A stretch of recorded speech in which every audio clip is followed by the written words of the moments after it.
Hi, I'm Lisa Davis. I've been a health educator and teacher for 26 years. I'm also a parent and an advocate of harm reduction.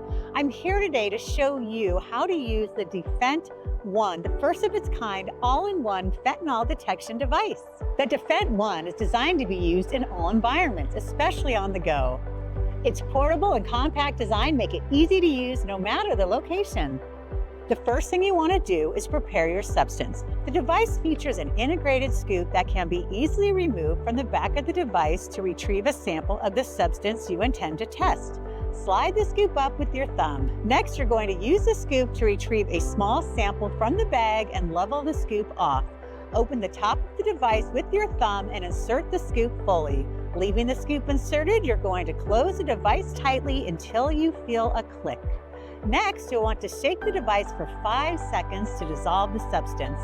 Then you're going to remove the ring pin and push the base of the device in until you hear a click.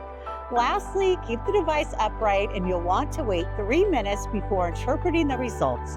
An easy-to-read results key can be found on the side of the device. As you can see, fentanyl was not detected.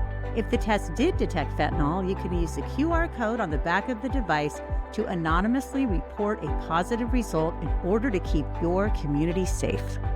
And that's it, just a few easy steps to detect the presence of fentanyl. The DEFENT ONE is designed to help mitigate user error for trusted results in any setting. To all parents, educators, and community leaders, let's unite in sharing this critical message to our communities.